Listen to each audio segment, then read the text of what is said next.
Hello everyone and welcome to the Southwest Spotlight. I'm your host, JJ Tejeda. Today we're going to have an exciting conversation about the future of our students going into the 2021-2022 school year. Joining me I have Luis Gonzalez, our Director of Guidance and Counseling. Thanks for joining me today, sir. You're welcome. Thank you, Johnny, and welcome everyone. Again, as Johnny said, I'm Luis Gonzalez, Director of Guidance and Counseling, and just want to have a little conversation about our preparation for our up and coming year. We know that we've had a difficult year throughout, and so we want to also encourage you that everything keeps going, everything keeps moving, and we're planning for the future of your kids. And so, we have a lot of things going on in the counseling department, from our social and emotional support to our academic support. And so we want you to know that we are here. We continue to do our services, whether it be face-to-face or virtual. And so we know that as I mentioned, this has been a different type of year, but the successes of your kids are still on the forefront of, and that's what we aim to do. So thank you, Johnny, for having me today. So you talked a little bit about services. I know our counselors work round the clock, daily, hard for our students. So tell me a little bit of the examples and tell me what they do for our students. Okay, so as our usual, our traditional settings, we continue our services. You can have walk-ins for those students that are actually face-to-face, so we have support for our students when they're struggling, whether it be home situations, academic, maybe they're struggling with keeping up with their grades, with their attendance, and so the counselors are able to support them in many of those different variety of issues that they might have or little concerns that they bring. Also, we also support our families. We have families that contact our counseling department and asking for references, asking for things on how they can better assist their child in being successful.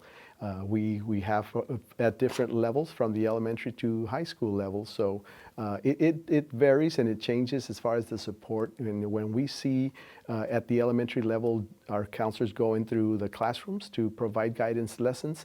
And at the high school level, we see more of that one-on-one touching points as far as where is their status towards graduation. And so we support our students' social emotional needs along with their academic needs. So I want to talk a little bit about the transition going from 2021 to 2022. I know we're having some transition events. Can you elaborate on that for me? Sure.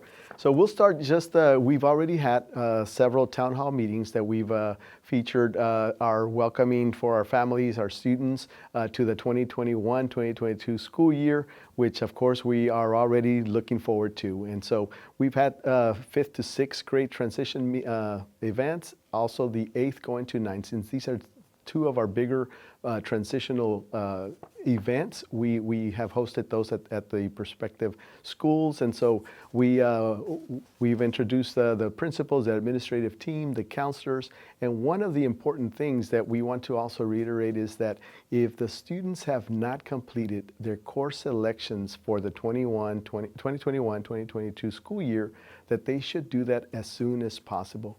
We, of course, rely on those to create their schedules. So again, please complete their course selections. So if their student hasn't done that after that town halls, please make sure to do that.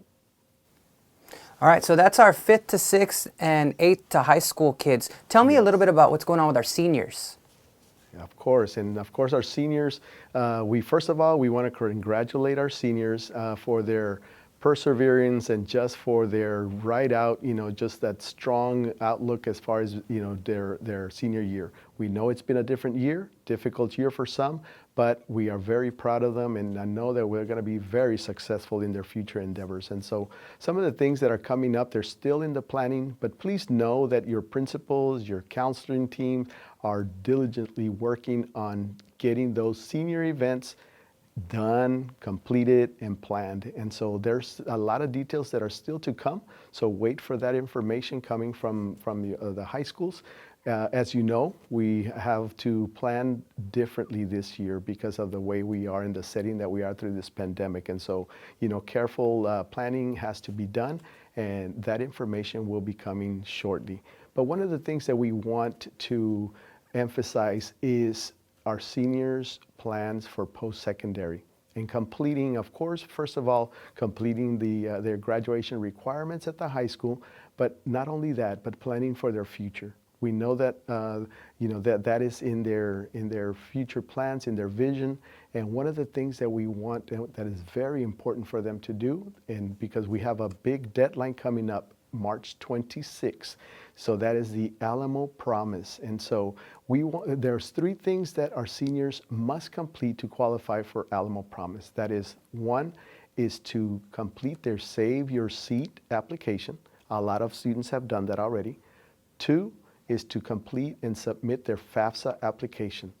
And 3 is to also do their Apply Texas and apply to one of the 5 Alamo colleges that we have here in San Antonio. Those 3 things will qualify your student, your senior, so that they can have their tuition and fees covered for their certificate for the next 3 years or until they complete their certificate or an associate's degree. So it's very, very important for our seniors to complete this task as soon as they can if they haven't done so yet. So our counselors are available, phone call away, we can Zoom, or if they're face-to-face, they can also set up an appointment and see their counselor so that we can walk them through that. We also have our Cafe College advisors that are set at each of the campuses so that they can also assist them with this process. So you're telling me about a lot of meetups and maybe some virtual stuff. Tell me, what's a student go about getting in these appointments? What do they have to do? And they can do that through email. We have on each of the sites, we have a page where they can go and actually complete a reference or a referral page that can be completed by the parents, by the students, or even by teachers. And so that is something that they can send in, and our counselors will be able to respond to them and set those schedules. So, but they're also a phone call away. I know that traditionally a lot of our students like to just pick up the phone and call or send their emails. So please visit the websites. There's a lot of information on the Guidance and Counseling website as well for the district, but also the campus. Each of the individual campuses has that. Awesome. Lots of resources. I hope our students are using this. So any final words that you want to give to our students or family? Well, we want to extend our welcome. We are still here. We have not gone anywhere. The counseling offices are available. They're open. And, just as we always say, we are here for you. They continue to do that. Just because our setting has changed for several of our students that are not face-to-face, we are still available. So please don't hesitate on reaching out and contacting your counselor, your school, so that we can help you. We want your future to be a successful future, and we know that this is going to come to a more normal state, and we want to be able to walk you through and guide you so that you can be successful. So again, calling out on our counselors, on the counseling team, please do that, and we are still here for you. Well, thank you, sir, for all that information, and thanks to you and your department for all the work you've been doing this year. You are more than welcome. Thank you for having us. All right, and thank you for watching the Southwest Spotlight.